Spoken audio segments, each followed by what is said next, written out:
Oh, I see. All right, all right.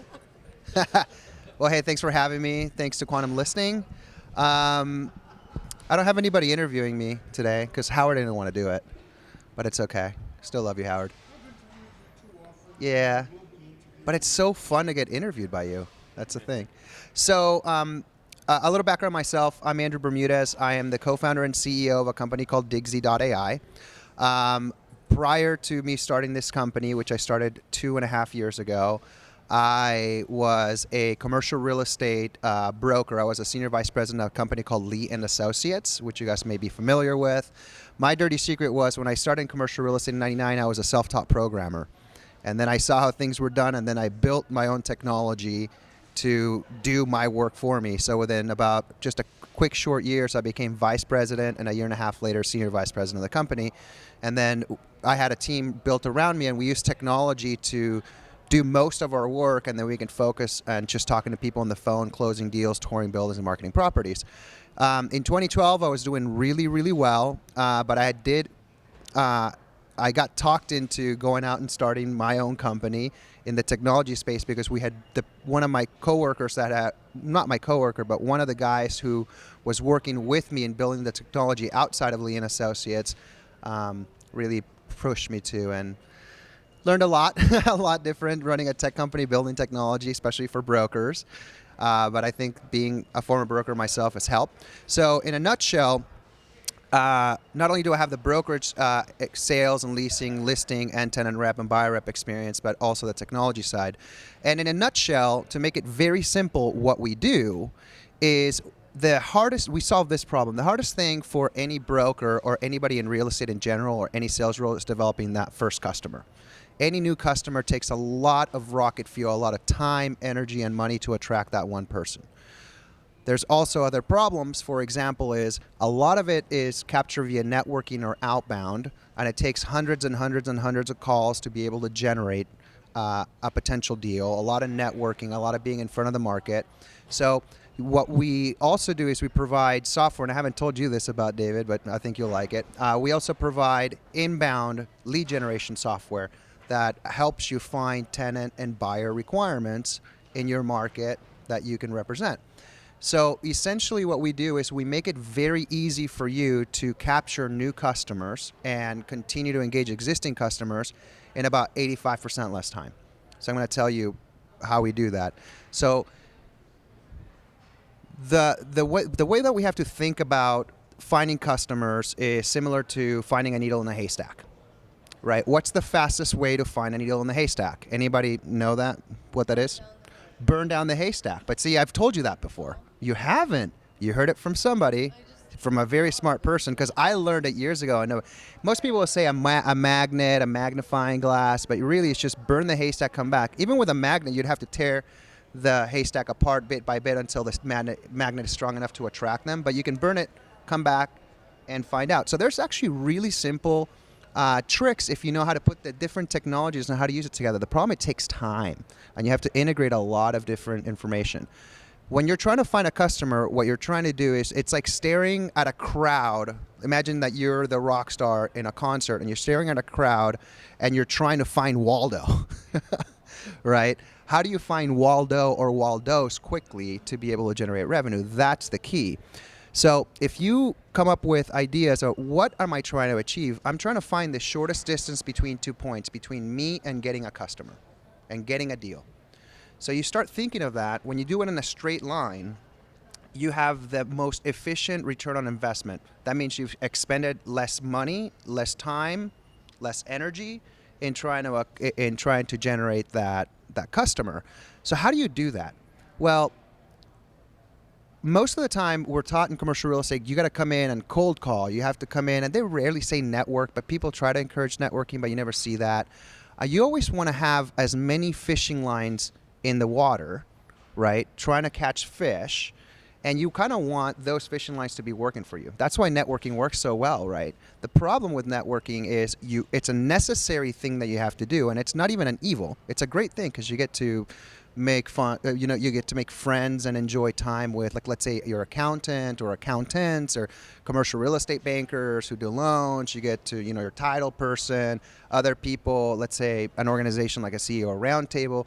And then when a need arises, one of those people will refer them over to you. But you have no control until that event happens. And that's what scares everybody, right? And there might be a possibility that you don't get anything for 6 months. So what do? We're taught to go in, generate a list of prospects, and start cold calling, right?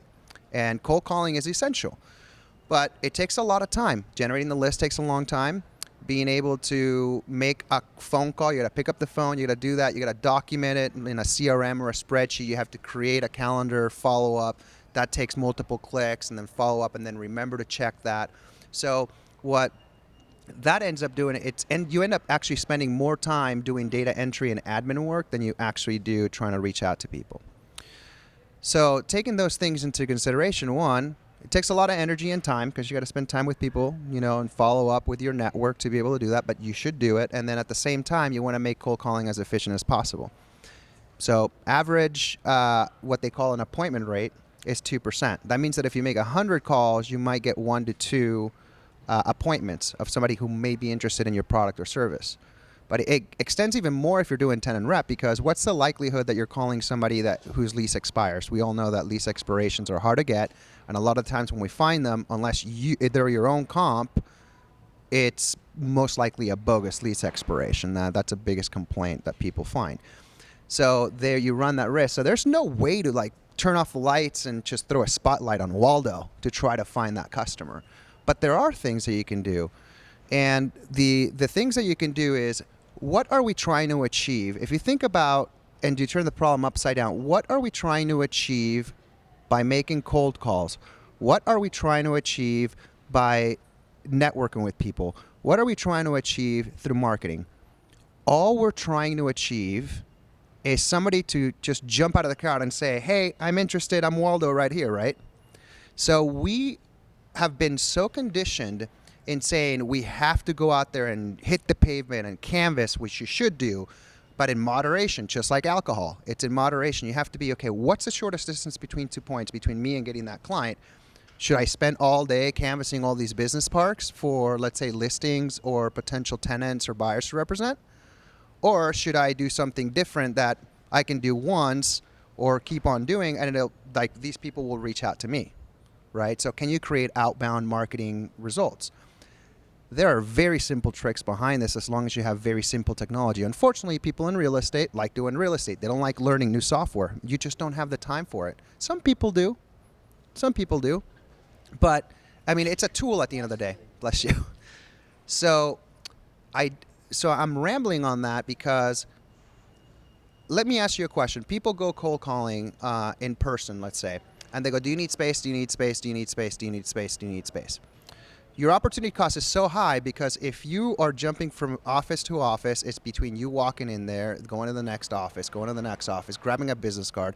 You come back to the office. You might talk to a decision maker or two, and they go, "Oh, touch base with me in 6 months." And you go, "No, I want my paycheck today. I want to know that you're going to move yesterday, right?" So that's very hard. So how do you find people in the market at once? Well, the good thing is you should allocate some time to networking, of course, and then some time to cold calling. But you have to burn that haystack when you're cold calling people. Why cold call a list of prospects all in 10,000 square feet where you could just sit back and go, what are the signals that somebody's going to move? Instead of developing that list, why don't I just go on monster.com and try to find the companies in my territory that are hiring the most people? That's a signal that they're going to be expanding, isn't it? Also, why don't I go and see what buildings are listed, right, and see the LLC. I can spend this time, and it's more efficient, see what buildings are listed and see who the LLC ownership is like that, and then look up if that LLC owns any other buildings. If they're selling that building, they might be interested in selling or leasing their other buildings, all right? And I can use my network to break into that account. So let's say, for example, aside from those things, those are very simple. How do you find if somebody is interested, but when they're not calling you back or they're not replying back to your emails? It's very simple. What you do is you try to look for signals. So you can actually make it seem like you've personalized an email from Outlook to hundreds, thousands of tenants, buyers, whoever you're targeting, whether it's the building owner for a listing or whether it's the tenant or a prospective buyer. And you can send them all an email that's personalized that looks like you actually sent it through your Outlook. It looks exact in your Outlook, and that email will be in your Outlook. That's what we do at Digsy AI, or part of the feature set. But then we drop a little piece of code in there that monitors what the person's doing on the other end with that email. Are they opening it up multiple times within a certain period of time? Is there unusual activity there? Are they forwarding it to other people? Once that happens, the system captures that and it'll alert you saying, hey, out of the 100 people we emailed this morning, here are 10 that you may want to call right away. And guess what? That's what most brokers who are customers, that's one of the main things that they use, is being able to send that, understand who's engaging, calling them up, and invariably they're getting more and more appointments with people who are actively interested without them even responding back to their email or calling them. Another thing that we can do, so that's a big one. So being able to burn down the haystack. I can send 100 emails, 200 emails, 500 emails, and make it something simple like, hey, this just listed around, in your area. Want to make you aware of it. Beautiful space, low price, and I've attached some additional buildings. If you want to save $300 and not have to spend money on LoopNet to, see the whole database, give me a call. I'll run a search for you. Some people will respond and say, I want to save $300 because they search online, they hit LoopNet, and then they're stuck with a price, right? So what else can you do? Well, you can actually amplify that, right? It's if you can do something that touches a lot of people, and at the same time it's memorable, and people will try to keep that email or that information, something that's tangible, that you have a value add, that can continue to work for you on the long term. So okay, I'm gonna call businesses who's likely moving. Well, most likely people need to grow, who's hiring a lot, who's in the news in my market, right? I can go to a website. I'm not sure if patch.com's around anymore, but there's websites where you get business information. There's also ways that you can, use email to tell you and not have to do an export of all of the analytics and try to figure out,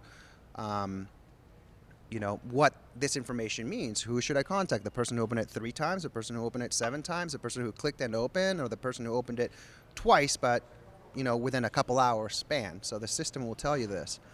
Now, that's outbound lead generation, right? So that means that I'm making time, I'm doing marketing campaigns, I'm sending things over to them to generate interest. But I want to shorten that. I want to be able to do one action that's a one-to-many action and be able to continue doing this very effortlessly, that you can actually get people to call you.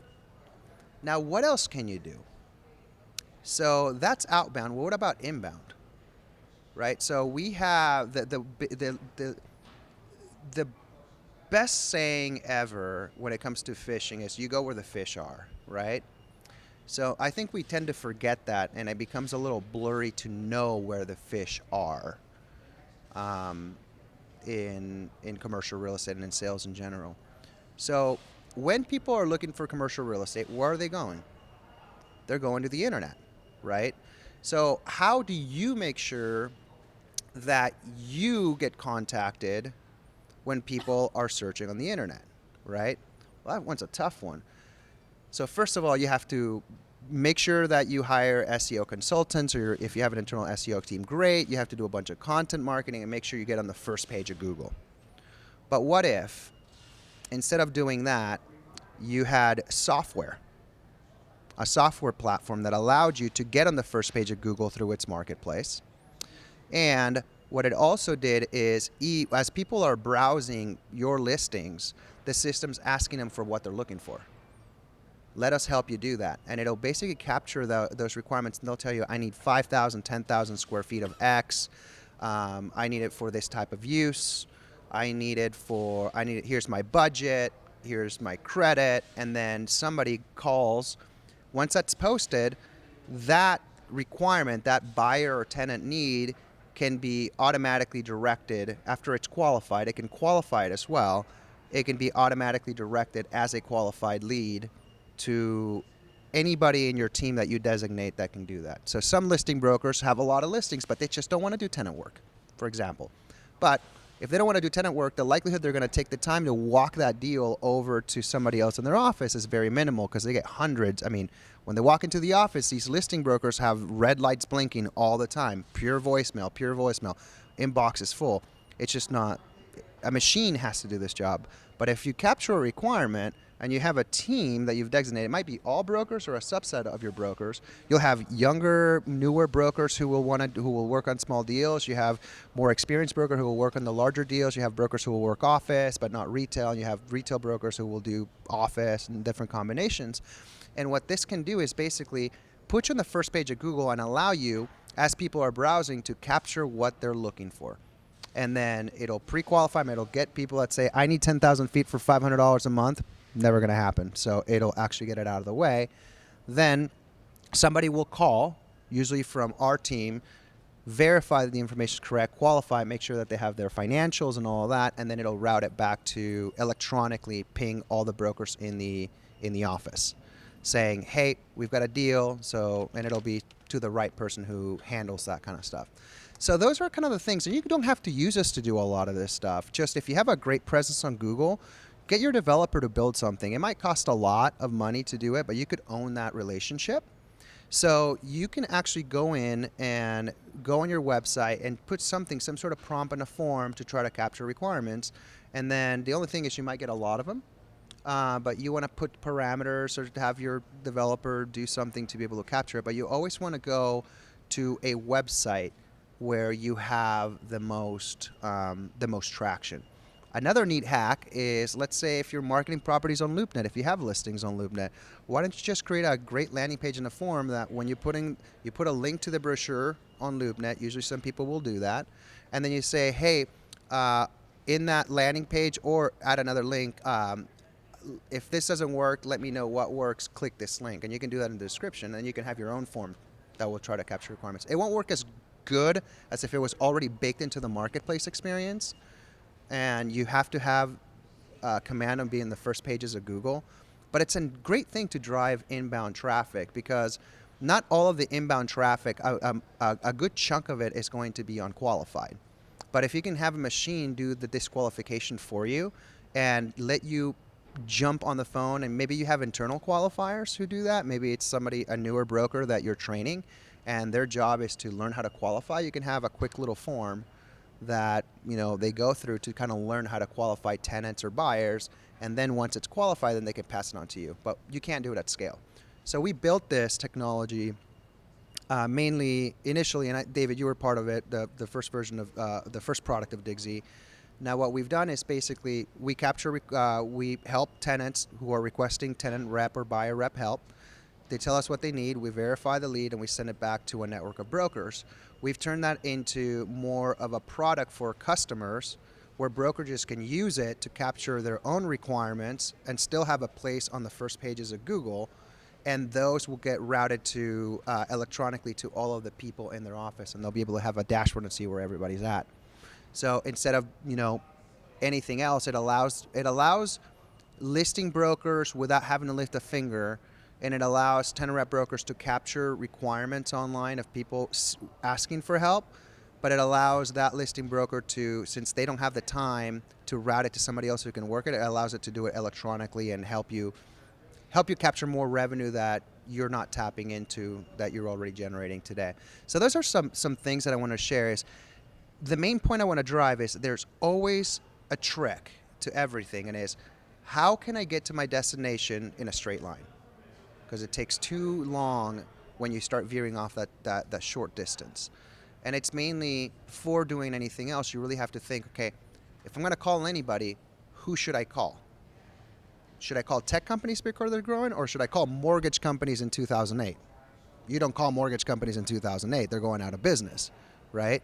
So, but you look where the trends are, and then you say, okay, what's another signal? Hiring. Then I look at that, and there's technologies, that will be built. There's some on our roadmap which will allow you to automate that process. Like, it'll tell you, oh, by the way, the people in this database or your database, your CRM, they have news, they're growing a lot, they're hiring like crazy, you may want to call them. And you're just going to see these intelligent applications help you not only with outbound, but help you with signals to reach out to the right people, and also make it easier for you to make more money out of the traffic that you're not really tapping into today. So that's all I got.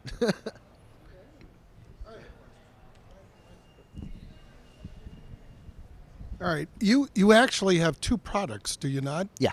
Okay. And I get confused between the two. Yeah. There's the Digsy AI, which is the CRM. Yeah, the and prospecting engine, yeah. Prospecting, and what's the other?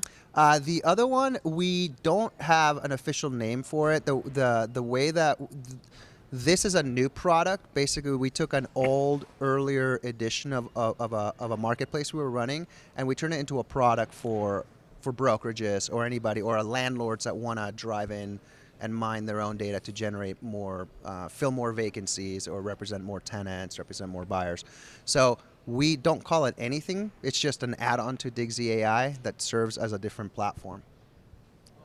Yeah. I'd like to try it out. Yeah. Yeah. I'll show it to you. It's the advantage that I have is taking advantage of the relationships that absolutely. I have. No, I'd be happy. I'd be stoked if you took the time to take a look at it. Yeah, that'd be awesome. So when you started Digsy, though, wasn't it that you started it similar to what you said, if you know what I mean, Yeah. to let brokers have leads? Mm-hmm. And then the platform you were using to track all those leads became Digsy AI. The outbound portion of it. Yeah, the inbound portion of it we kept intact, and then what we found out through customers and talking to users, and we've discovered that a problem that they have is being able to, it takes too much time to be able to, even if you're generating inbound interest, there's just too much friction, just a lot of different alleys and hallways to walk through to be able to get somebody else to leverage those leads or those further investigate what that person, that tenant or buyer needs, where they just won't call back or they'll just send a brochure, but the listing broker won't take the time to find out, are you represented, are you not represented? And this is all information that our software captures throughout the process, so that so the company sets the rules. The brokerage company will say, hey, anything between 2,000 to 5,000 square feet, if they post a requirement, I want it to go to John, and then John can immediately jump on the phone with that person as long as it's qualified. And then customers have the option to use us because we have customer success people to qualify those tenants, so that when the broker gets it and says this is a truly qualified lead. So we have two schools of thought on that. For example, some brokerages want their own people to learn how to qualify off the bat, so they don't use us, and that's fine. For us, it's just a way to remove friction from those companies that are not there yet to be able to do their own qualification up front. Quick question. This may piggyback a little bit more off of your yet to be named software. So I'd never. It's heard just of, an add-on. Okay. Well, Yeah, I've never it's heard an of add-on. Digsy before. Just Yeah, now, it's so, Digsy AI is the outbound product, and that's mostly for tenant reps. that's mostly or for tenants. anybody who's whether you're chasing a tenant or a buyer or a listing. It's basically prospecting software that lets you do 2 hours of cold calling or prospecting in about, I don't know, like an hour or so. So do you find landlords? Sure. Well, I'm just trying to understand.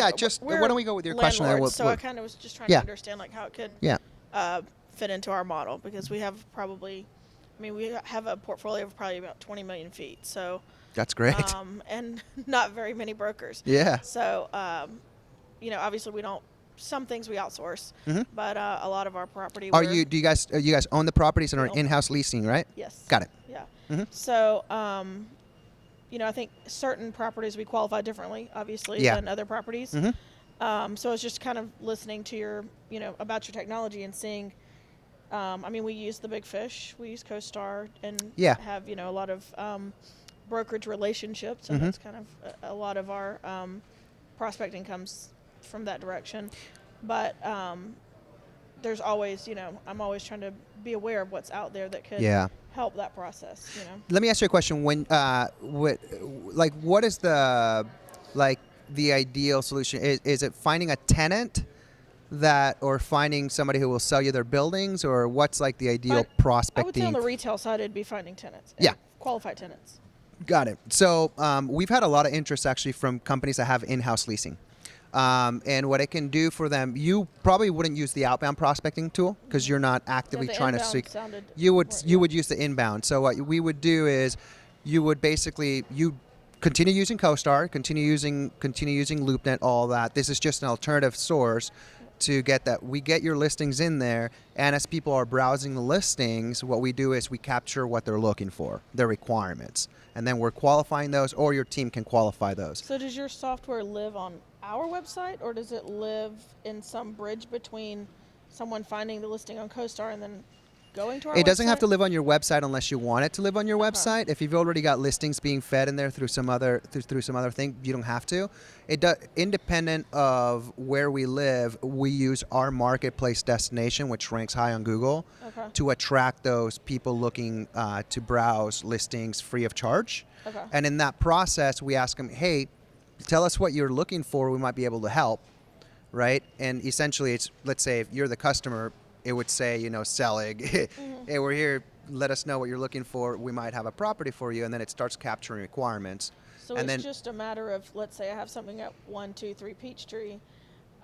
It's a matter of your platform ranking higher than LoopNet's, because then LoopNet's not necessarily higher, as long as it doesn't have to rank necessarily higher than LoopNet. I mean, LoopNet has a lot of clout. What it has to do is it has to rank anywhere. So in a lot of in our existing markets where we've had some time, we're on the first page of Google. On some markets where we're newer, we're start off like sometimes on the 5th page of Google or 3rd or 2nd, and then it climbs up over time. Some tenants get cut off on LoopNet after X number of listings, and then they're hit up to pay $300 a month. Or $200. And on the developer landlord side, it's expensive. Even more than that. Yeah, but we are not an MLS replacement. What we'll do is we'll provide an additional outlet for people to discover if your listing's blacked out, so that somebody will see it. And in that process, we're trying to get that tenant to tell us more.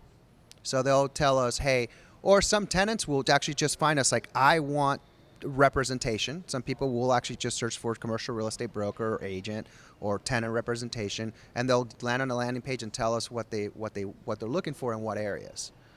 So then what happens is you have a dashboard, you have a website like our system, so the tenant will see kind of like listings or if they're seeking online professional help, they'll see that landing page for that. But once the system captures this, then it'll go to a dashboard, and then our team can help you manage that dashboard, or what can happen is you can have your own team manage that dashboard. But you're going to be able to see it automatically calculates deal value, square footage, type of property they're looking for. So it has all of those smart filters, and then it'll also tell you whether or not the system's suggesting to you, because it learns over time, whether you should it's telling you that you probably should disqualify that based on some factors. And you can check it out or skip it, but then you can go through the requirements and you can basically just give them a call and say, hey, I might have something at this other property.